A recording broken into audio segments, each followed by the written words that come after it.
যে আল্লাহ আমাদেরকে সাহায্য করেন, সে আল্লাহ তাআলাই বলেন, আমি যখন কাউকে সাহায্য করি তার বিজয় ছাড়া আর অন্য কিছু হতে পারে না। নাসরুল্লাহ ইজা জা নাসরুল্লাহি ওয়াল ফাত।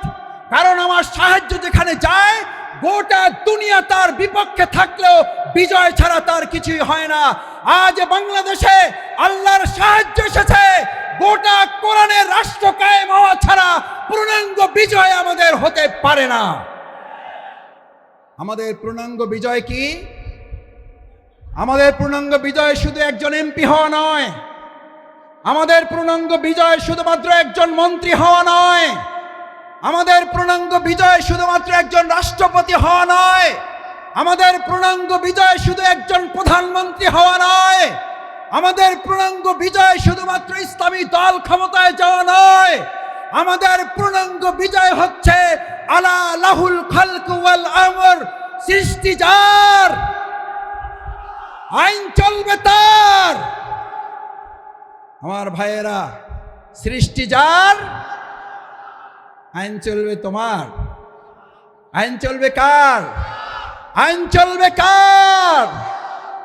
বাংলাদেশ আজ সেরকম একটা সুন্দর কল্যাণমূলক রাষ্ট্র বিনির্মাণের জন্য এখানে যারা এসেছেন, কোরআনের প্রেমে যারা বসেছেন, কিসের উপরে বসেছেন এটা চিন্তা করেন নাই। আপনার মাথার উপরে ফ্যান আছে, লাইট আছে, বাতাস আছে, নাই চিন্তা করেন নাই। আজ এখানে যারা এই কোরবানি পেশ করে কোরআনের ভালোবাসায় সমবেত হয়ে গায়ে গা লাগিয়ে লক্ষ লক্ষ জনতা এখানে হাজির হয়েছেন, এই লক্ষ জনতা যদি আজ একটা আহ্বান এখান থেকে নিয়ে যেতে পারেন, রাসূল করিম সাল্লাল্লাহু আলাইহি সাল্লাম এরকম মজলিসকে সামনে রেখে আমার মুসল্লিয়ানে কিরামগণকে উদ্দেশ্য করে, এই জামানাকে উদ্দেশ্য করে রাসূল করিম সাল্লাল্লাহু আলাইহি সাল্লাম সাহাবীদেরকে স্মরণ করালেন।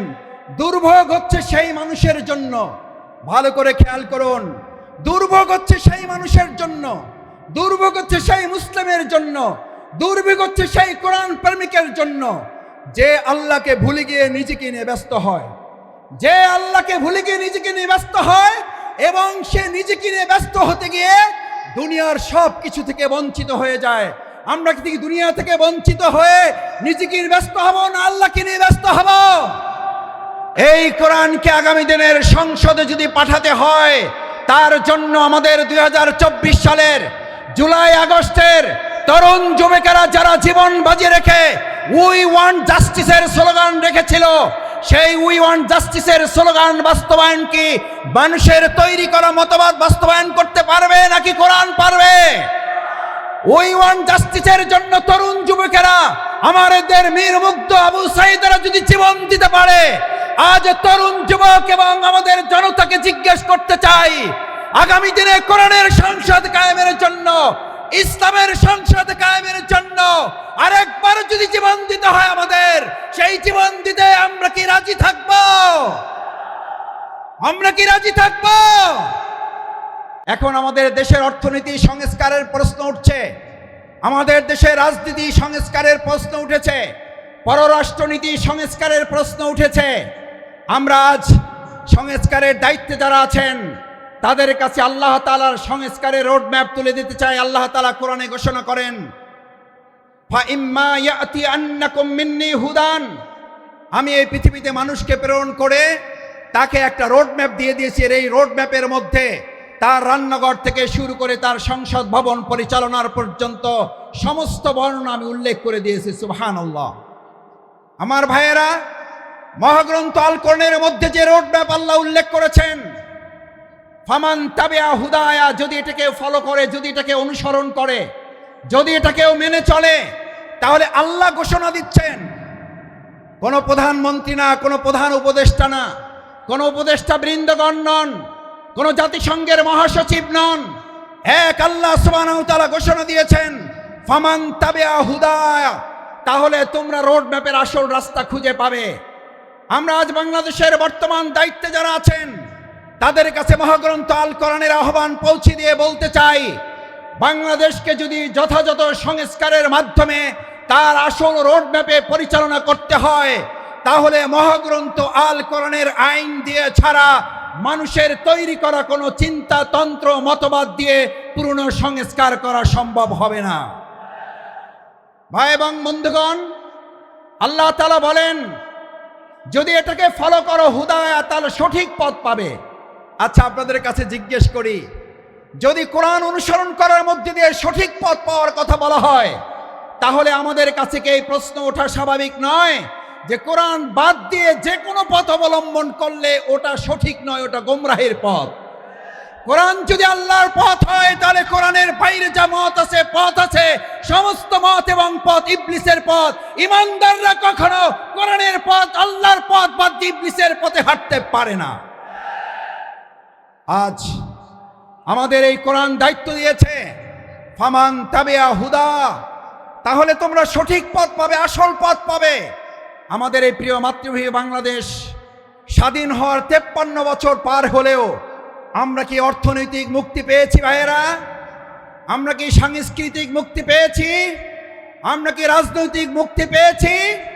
এই সকল মুক্তি আমাদের যদি পেতে হয়, তাহলে আমাদের মানুষের তৈরি করা মতবাদের দিকে নাকি কোরআনের দিকে ফিরতে হবে? আমাদের গ্রামে, আপনাদের গ্রামে আমরা সবাই একটা কথা বলি, সোজাতে হবেন, মরার আগে হবেন না। কখন হবেন? কখন হবেন? কাপড় দিয়ে যখন পায়ের কাছে একজন ধরে আর মাথার কাছে একজন ধরে, দুই থেকে দুইজন ধরে আর টানে, বলে যে আরো সোজা করো, আরো টাইট করো। ভাইয়েরা, মরার পরেই যদি আমাদের সোজা হতে হয়, চোখে যদি দেখতে পাই যে আমরা সোজা হচ্ছি এবং আমার সন্তানরা আমাকে টাইট করে বেঁধে সোজা করছে, আজ আমার সমস্ত পেকুয়াবাসী, বাংলাদেশের প্রান্ত থেকে যারা এখানে এসেছেন, আমরা আহ্বান জানাই, আসুন, মরার পরে যদি সোজা আমাদের হতেই হয়, তাহলে জীবিত থাকতেই আমরা সোজা হয়ে আমাদের বাংলাদেশকেও সোজা পথে পরিচালনার জন্য আর কোনো মত এবং পথ নয়, কোরআনের পথেই বাংলাদেশকে আমরা সোজা করে পরিচালনা করব ইনশাআল্লাহ। দ্বিতীয় যে দায়িত্ব আল্লাহ তাআলা আমাদেরকে দিয়েছেন, ফামান তাবিয়া হুদায়া ফালা খাউফুন, কোনো ভয় নেই তোমাদের। আমার ভাইয়েরা আমাদেরকে ভয় দেখিয়েছিলেন, আপনারা সাইদি সাহেবকে হত্যা করেছেন।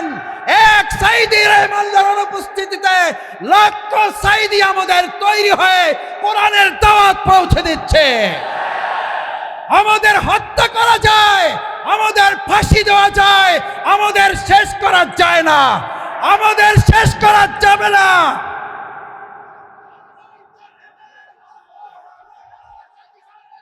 সম্মানিত ভাই এবং বন্ধুগণ, সম্মানিত ভাই এবং বন্ধুগণ, ফালা খাউফুন, সুতরাং আমাদেরকে আপনি ভয় দেখাবার কে? যারা আমাদেরকে ভয় দেখিয়েছেন, 17 বছর এই বাংলাদেশের 18 কোটি নাগরিককে আপনারা ভয় দেখিয়েছেন। শেষ পর্যন্ত আপনারা ভয় দেখাতে দেখাতে এতটা ভয় পেলেন যে আপনারা দেশের জেলখানায় পর্যন্ত জায়গা হলো না, আপনাদেরকে দেশ ছেড়ে পালাতে হলো। আল্লাহ তাআলা নিশ্চিত করেছেন, ফালা খাউফুন, তোমাদের ভয় পাওয়ার কোনো দরকার নেই। কারণ যারা আল্লাহকে ভয় করে তাদের দুনিয়ার আর কাউকে ভয় করতে হয় না, বরং গোটা দুনিয়া তাদেরকে ভয় করে। ফালা খাউফুন আলাইহিম ওয়ালা হুম ইয়াহজানুন। আল্লাহ সুবহানাহু ওয়া তাআলা শুধু ভয়ের ব্যাপারে আপনাকে নিশ্চিত করে নাই, আল্লাহ তাআলা বলেন, আমার এই ভয়ে যদি তোমরা উত্তীর্ণ হতে পারো, এক আল্লাহকেই যদি ভয় করতে পারো, কোনো গুলি বন্দুককে যদি তোমরা ভয় না করো, তাহলে আমি আল্লাহ তোমাদেরকে এবার দ্বিতীয় নিশ্চয়তা দিচ্ছি, ওয়ালা হুম ইয়াহজানুন, তোমাদের আর কোন রকম দুশ্চিন্তা, উদ্বেগ, উৎকণ্ঠায় ভুগতে হবে না। আলহামদুলিল্লাহ, বিগত 15 বছর আপনারা ত্যাগ এবং কোরবানি, নির্যাতন, নিপীড়নের মুখে থেকেছেন। এই পেকুয়াবাসী, এই চট্টগ্রামের বন্দরের নগরীর মানুষেরা জীবন বাজি রেখেছেন, কিন্তু কোনো গুলি বন্দুক ফাঁসির কাছে আমাদের ভাইয়েরা মাথা নত করে নাই বলেই আজ আল্লাহ তাআলা উদ্বেগ, উৎকণ্ঠা এবং স্বস্তির মধ্যে আমাদের এই সুন্দর একটা প্রোগ্রামের আয়োজন করার তৌফিক দিয়েছেন। এটা কার পুরস্কার? কার পুরস্কার? আমাদের পূর্ণ পুরস্কার এখনো আমাদের হাতে আসে নাই। আমাদের আসল পুরস্কার আল্লাহ ঘোষণা করেছেন, বিসমিল্লাহির রহমানির রহিম। ইযা জাআ নাসরুল্লাহি ওয়াল ফাth। যখন আল্লাহর সাহায্য এবং বিজয় আসে। কার সাহায্য? কার? কোন পার্শ্ববর্তী রাষ্ট্রের, প্রশাসনের, সেনাবাহিনীর, র্যাবের সাহায্য কার? নাসরুল্লাহ। ইযা জাআ নাসরুল্লাহি ওয়াল ফাth। যে আল্লাহ আমাদেরকে সাহায্য করেন সে আল্লাহ তাআলাই বলেন, আমি যখন কাউকে সাহায্য করি তার বিজয় ছাড়া আর অন্য কিছু হতে পারে না। নাসরুল্লাহ, ইযা জাআ নাসরুল্লাহি ওয়াল ফাth। কারণ আমার সাহায্য যেখানে যায় গোটা দুনিয়া তার বিপক্ষে থাকলেও বিজয় ছাড়া তার কিছুই হয় না। আজ বাংলাদেশে আল্লাহর সাহায্য এসেছে, গোটা কোরআনের রাষ্ট্র কায়েম হওয়া ছাড়া পূর্ণাঙ্গ বিজয় আমাদের হতে পারে না। আমাদের পূর্ণাঙ্গ বিজয় কি? আমাদের পূর্ণাঙ্গ বিজয় শুধু একজন এমপি হওয়া নয়, আমাদের পূর্ণাঙ্গ বিজয় শুধুমাত্র একজন মন্ত্রী হওয়া নয়, আমাদের পূর্ণাঙ্গ বিজয় শুধুমাত্র একজন রাষ্ট্রপতি হওয়া নয়, আমাদের পূর্ণাঙ্গ বিজয় শুধু একজন প্রধানমন্ত্রী হওয়া নয়, আমাদের পূর্ণাঙ্গ বিজয় শুধুমাত্র ইসলামী দল ক্ষমতায় যাওয়া নয়। আমাদের পূর্ণাঙ্গ বিজয় হচ্ছে আলা লাহুল খালক ওয়াল আমর। সৃষ্টি যার, আইন চলবে তার। আমার ভাইয়েরা, সৃষ্টি যার, আইন চলবে তোমার। আইন চলবে কার? আইন চলবে কার? বাংলাদেশ আজ সেরকম একটা সুন্দর কল্যাণমূলক রাষ্ট্র বিনির্মাণের জন্য এখানে যারা এসেছেন, কোরআনের প্রেমে যারা বসেছেন, কিসের উপরে বসেছেন এটা চিন্তা করেন নাই। আপনার মাথার উপরে ফ্যান আছে, লাইট আছে, বাতাস আছে নাই, চিন্তা করেন নাই। আজ এখানে যারা এই কোরবানি পেশ করে কোরআনের ভালোবাসায় সমবেত হয়ে গায়ে গা লাগিয়ে লক্ষ লক্ষ জনতা এখানে হাজির হয়েছেন, এই লক্ষ জনতা যদি আজ একটা আহ্বান এখান থেকে নিয়ে যেতে পারেন, রাসূল করিম সাল্লাল্লাহু আলাইহি সাল্লাম এরকম মজলিসকে সামনে রেখে আমার মুসল্লিয়ানে কিরামগণকে উদ্দেশ্য করে, এই জামানাকে উদ্দেশ্য করে রাসূল করিম সাল্লাল্লাহু আলাইহি সাল্লাম সাহাবীদেরকে স্মরণ করালেন। দুর্ভোগ হচ্ছে সেই মানুষের জন্য, ভালো করে খেয়াল করুন, দুর্ভোগ হচ্ছে সেই মানুষের জন্য, দুর্ভোগ হচ্ছে সেই মুসলিমের জন্য, দুর্ভোগ হচ্ছে সেই কোরআন প্রেমিকের জন্য যে আল্লাহকে ভুলে গিয়ে নিজেকে নিয়ে ব্যস্ত হয়, যে আল্লাহকে ভুলে গিয়ে নিজেকে নিয়ে ব্যস্ত হয় এবং সে নিজেকে নিয়ে ব্যস্ত হতে গিয়ে দুনিয়ার সব কিছু থেকে বঞ্চিত হয়ে যায়। আমরা কি দুনিয়া থেকে বঞ্চিত হয়ে নিজেকে নিয়ে ব্যস্ত হব না আল্লাহকে নিয়ে ব্যস্ত হব?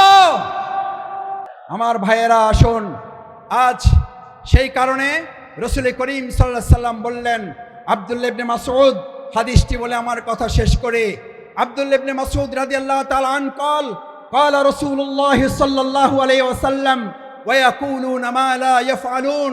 তোমাদের মধ্যে এমন একটা সময় আসবে, কোরআন শোনার লোক থাকবে, কোরআন জানার লোক থাকবে, কোরআনের আলোকে সে হয়তো পথ চলার কথাও বলবে, ইয়াকুলুনা মা লা ইয়াফআলুন, কিন্তু কোরআনের আলোকে সমাজ এবং রাষ্ট্র পরিচালনার লোক পাওয়া যাবে না। ওয়া ইয়াফআলুনা মা লা ইউমারুন, আবার কিছু কাজ করলেও কোরআনের পূর্ণাঙ্গ রূপ বাস্তবায়ন হবে না। আজ এখানে যারা আছেন, আমরা কি কোরআন বাস্তবায়নের জন্য সবাই রাজি আছি ইনশাআল্লাহ? সবাই কি রাজি আছি ইনশাআল্লাহ? আল্লাহ মেহেরবানি করে হাতগুলো আপনার আরশের আজিমের ক্যামেরায় এগুলো তুলে নিয়ে কাল কিয়ামতের দিন কোরআনের কর্মী হিসাবে আমাদেরকে নাজাতের জন্য, জান্নাতের জন্য আপনি কবুল মঞ্জুর করুন। আল্লাহ এই আয়োজনকে বাংলাদেশের জন্য কবুল করুন, কোরআনের সংসদের জন্য আয়োজনকে কবুল করুন, কোরআনের রাষ্ট্রের জন্য এই আয়োজনকে কবুল করুন।